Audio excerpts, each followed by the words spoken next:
Hey guys, welcome to Beyond Science 2. I'm Mike Chen. I'm Dan Chen. You know, the Olympics are over. Yep. But still, let's talk about it. Okay. You know, since the beginning in ancient Greece, the Olympics has been a special occasion to celebrate athleticism and sportsmanship. But as we all know, this massive international sporting event has seen no shortage of scandals and drama over the past decades. That's right, the Olympics has seen its fair share of iconic moments, both heartbreaking and triumphant, as well as tragedies and controversies from cheating to bribing. There's been a slew of high-profile instances in which famous Olympic athletes were discovered using performance-enhancing drugs. Rio's 2016 Games kicked off with the Russian doping scandal, in which more than 100 Russian athletes were banned from participating in this year's Summer Olympics.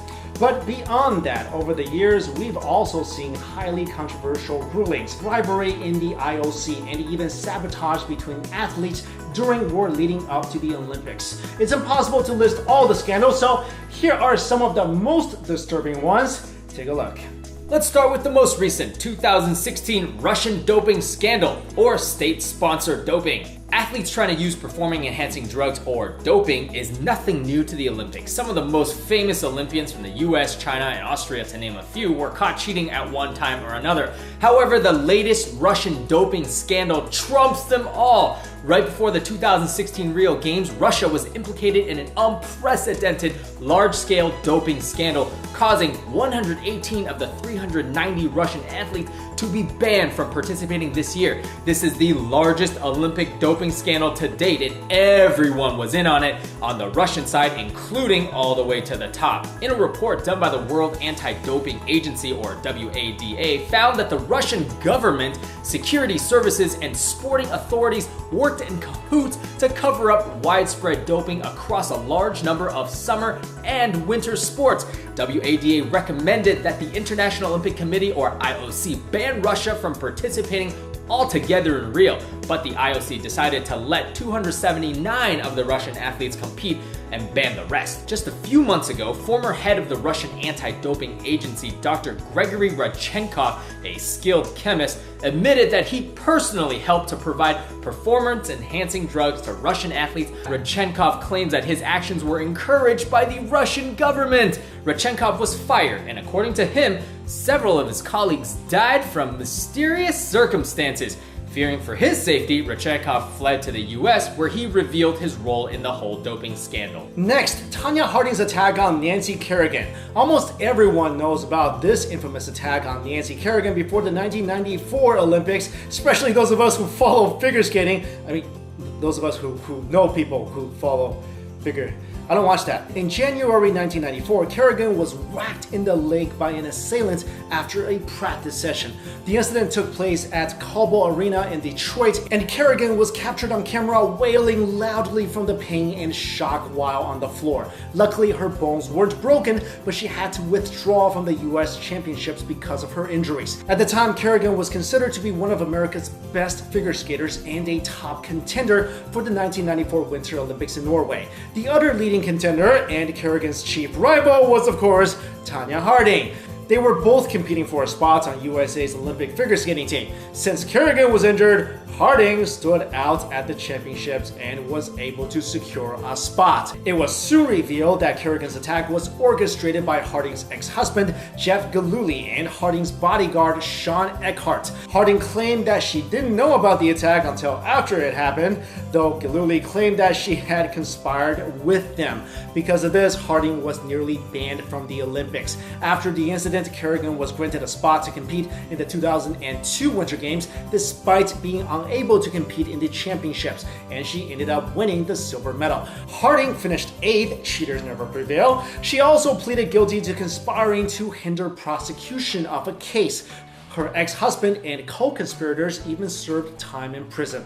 Number 3, the 2002 Salt Lake City corruption scandal. It's not a secret that cities tried hard to obtain the right to host the Olympics. Being the host city can bring economic stimulation and international recognition. In fact, the game was so sought after at the time that some organizing committees began bribing IOC members to get their votes. In 1998, allegations arose that the Salt Lake City Organizing Committee, or SLOC, was bribing IOC members and misusing funds. Investigations launched by the US government and the IOC found that the Salt Lake Committee had indeed gifted cash payments, college scholarships, free medical care, and lavish vacations to IOC members before and after the Salt Lake City bid for 2002 Winter Olympics was accepted. As a result, 6 IOC members were expelled. These were the first members to be ever expelled from the IOC since its founding over a century ago. Similar practices also occurred in Atlanta's bid to win the 1996 Summer Olympics, Nagano, Japan's bid for 1998 Winter Olympics, and Sydney, Australia's bid for the 2000 Summer Olympics. The 2002 Salt Lake City Winter Olympics was controversial in more ways than one. Apart from the bribery scandal, it was also the first Olympics in which we saw a medal decision changed because of a judge's misconduct. Canadian figure skating pair Jamie Salé and David Pelletier gave a nearly flawless performance and were expected to receive gold medals, but were given silver. The gold medals went to Russia's Elena Berezhnaya and Anton Sekarulich, who despite also doing well, had several noticeable stumbles in their routine. The pairs were 1 vote apart. Commentators were shocked and some publicly denounced the outcome. There was immediate suspicion that the scores were rigged. After the competition, the French judge Marie-Reine Lagunier reportedly broke down and admitted that she was pressured into voting for the Russian skaters by the French Skating Federation because the Russians had promised to vote for the French skaters in ice dancing in return.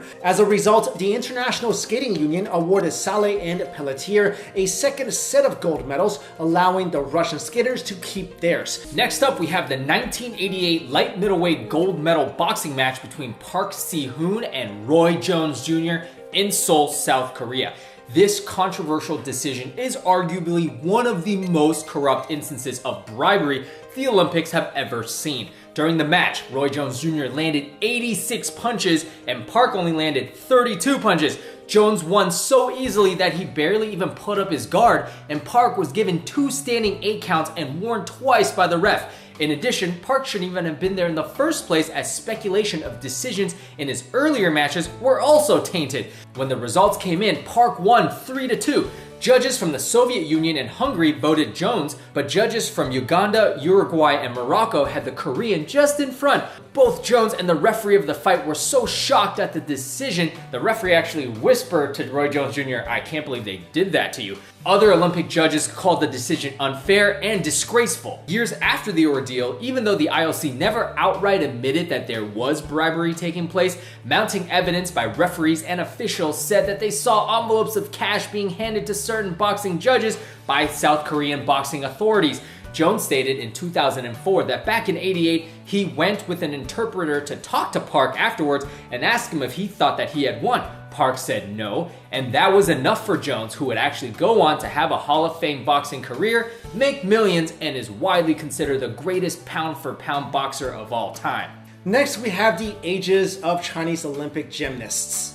The ages of Chinese Olympic gymnasts have always been the center of hot debate. The girls always look significantly younger than their Western counterparts, though that could just be the youthful Asian gene at work. Still, one cannot help notice that many of the athletes appear to be extremely childlike. So far, only one Chinese gymnast has been caught competing underage.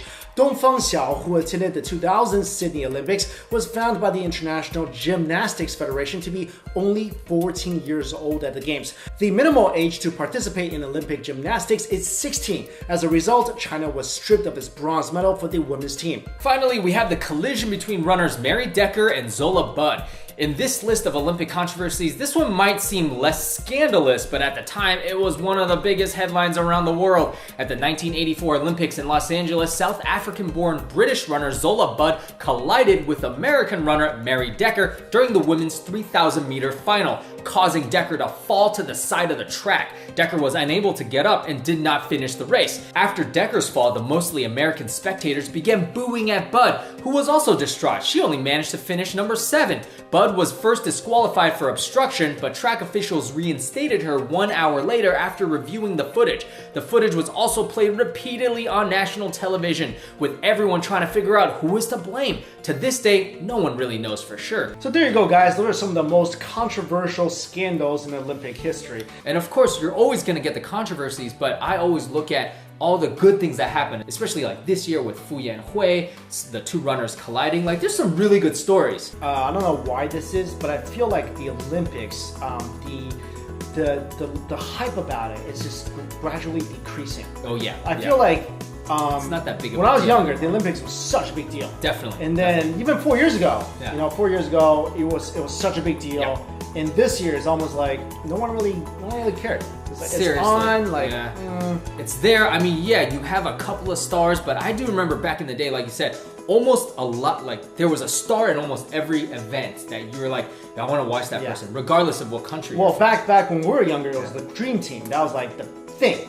The Dream Team. Not just that, right? So that was basketball. Yeah. But the U.S. track and field, you had like Dan Johnson or Dan Jansen, or you had even in the Winter Olympics, right? I remember Tonya Harding and Nancy Kerrigan. I love watching figure skating, bro. Wait, did I just admit that I loved watching? Yo, figure skating is awesome. Can I just say that? Kim Yuna, favorite. Yeah. Like, she's awesome. Michelle Yeoh. I got no shame. I watch it. Yeah. Whatever. Exactly. It's the finesse, people. And guys, we left out certain events that were, of course, just really tragic, like what happened in Munich, and also there was a bombing at one point. So we left those off. We only wanted to focus on some of these controversies, and we left off blatant cheaters. Like there was that Russian fencer with the magical sword that, like, every time he hit the air, it was like point. So we left those off. Yeah. All right. Well, let us know your thoughts on this video, guys. If you like it, please give it a like. And this is a new channel, so please subscribe and help us grow this baby further. That'd be awesome. Thank you all so much for watching. I'll see you later. Bye.